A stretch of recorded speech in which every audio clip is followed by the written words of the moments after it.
All right, this one is for all my recent grads, people in their early 20s, people that want to change a pace. If you're tired of living at home with your parents for 20 years, or if you're just bored and want a new change of scenery. And it will be why living in a city in your early 20s is the way to go.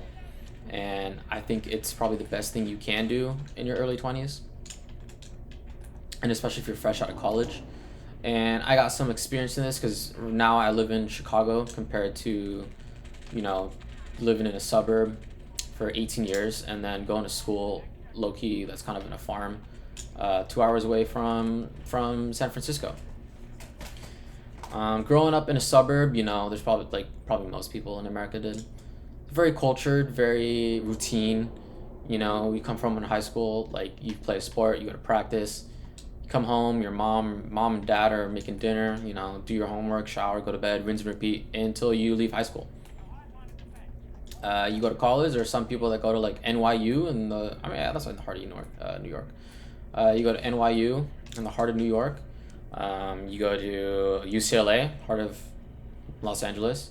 USC, heart of the fucking war zone in USC. U Chicago, or not? Yeah, U Chicago.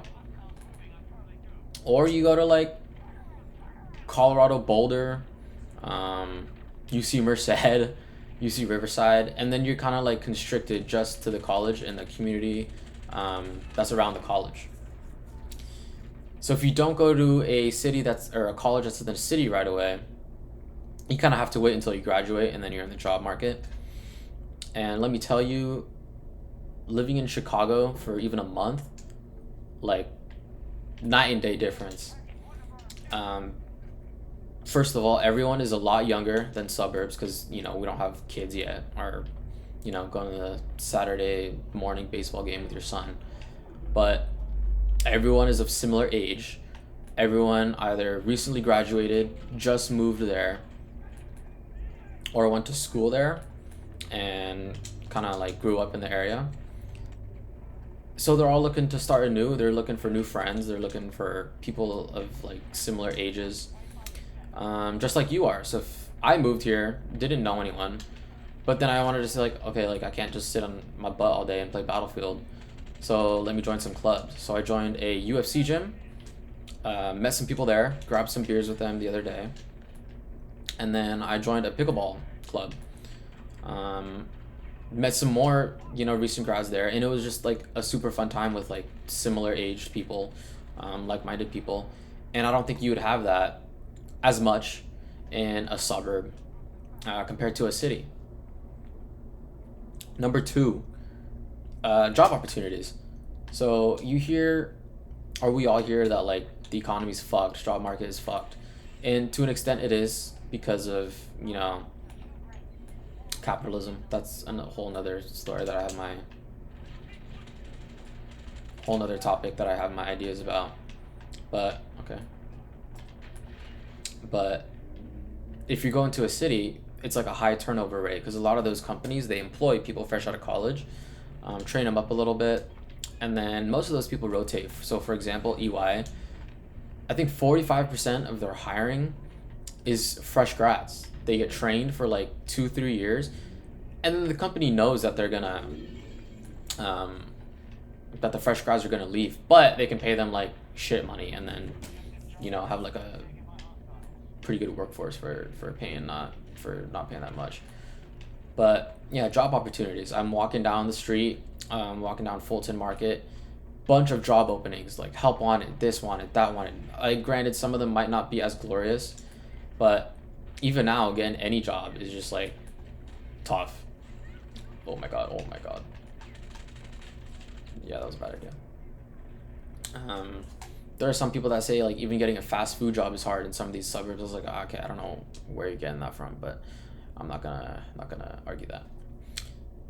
But yeah, job opportunities. Most of these places are financial hubs. So New York, you got the NASDAQ. Los Angeles, you got like influencer people. Hollywood, San Diego, you got a lot of military stuff because of like the naval presence there. San Francisco, right next to Silicon Valley, no explanation needed for all my comp sci tech nerds who are doing leak code all day. could not be me. I never understood that stuff. Chicago, a little bit older, kind of like a jack of all trades. New York, you got the United Nations there. You got the stock exchange. And then DC, if you're a poli-sci, and that's your thing, then what better than DC? But just because you're in an area where a lot of people are young professionals and trying to get their foot in the door, it's just a lot easier because even the companies around you know that people are looking for jobs, and there's just more available than there would be if you're living in like Omaha, Nebraska. So that's number two. A lot of job opportunities. Like look where I went. I went from a farm town to a huge city, and I got a pretty decent paying job. Okay. Number three, just like hobbies and like dating prospects. Say you're into some really niche things, you're gonna find a club there. Like I remember one time I went to a club meeting, and it was for like anime that was mixed into like battleships, and it was like I didn't go to that club meeting, but I was like, the fact that they have this is like crazy. I was going to pickleball, and they had that down the street, and I was like, you know what, like, good for you if you're into that. And people were there, so if you're into that and that's what you like to do, you're gonna find a community in the city. If you like bouldering because you're a performative guy, actually no, bouldering is not performative. That's more like matcha and shit. But bouldering, because you just graduated and you don't know what you want to do and you're just passing the time with bouldering, you're gonna find a bouldering gym. Say you like fighting. I joined the UFC gym, and there's just a lot more opportunities to meet more people, like like-minded people of a similar age, and all that good stuff. And then dating. I didn't really touch on this, but if you're 21, 22, maybe you don't know exactly what you're looking for in a relationship. Being in a city, being in a city, you have more options than you would in like a small farm town.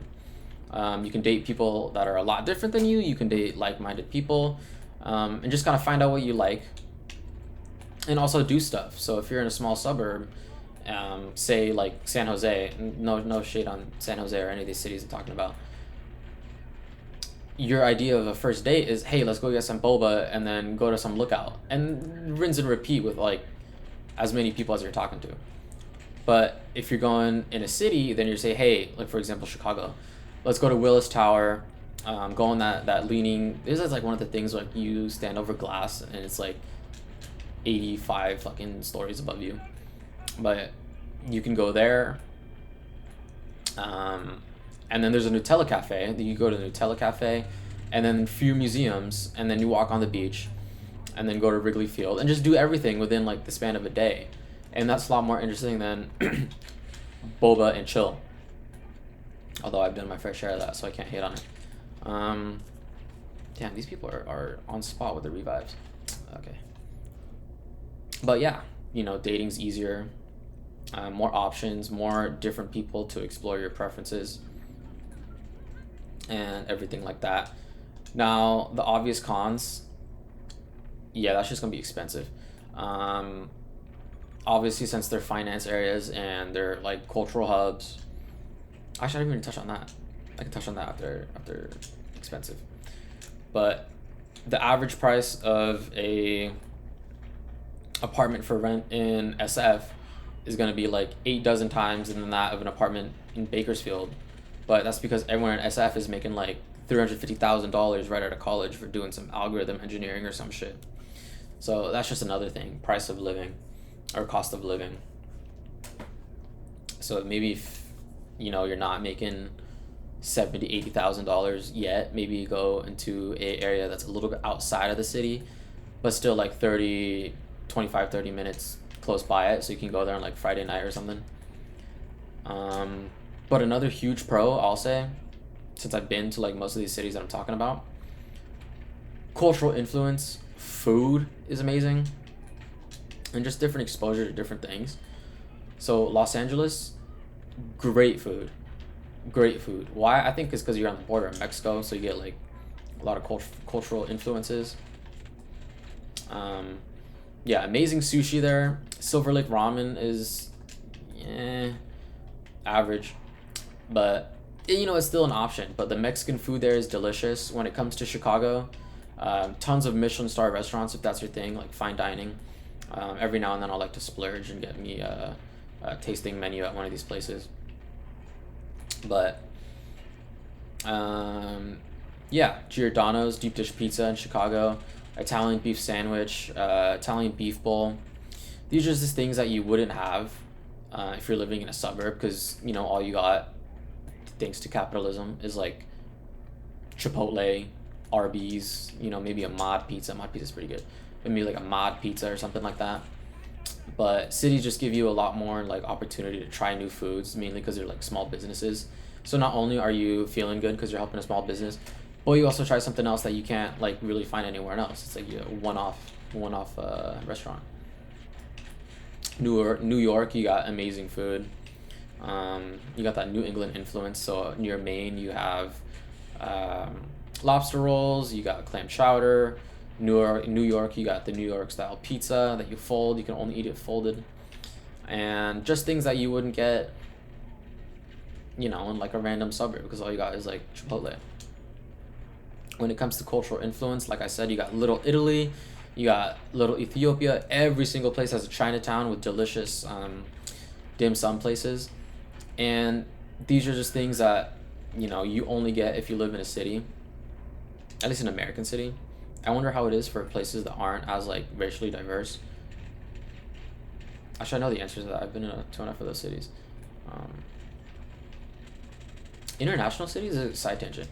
International cities, since like everyone there is just kind of the same culture and same ethnicity, obviously they have a shit ton of food that's like from their ethnicity, but their idea of diversity in like different cultures is just American fast food. But it's like elevated American fast food. So for anyone knows that if you go to an international McDonald's compared to an American McDonald's, it's so much better. Like I remember I lived in Japan for 4 months, and they had a quad Mac. So it was a Big Mac with 4 patties. And I was like, how are we getting out America in Japan? And then KFC in Japan, delicious. KFC in Morocco, delicious. McDonald's in, oh my God, McDonald's in Turkey, absolutely delicious. And oh, that's just international.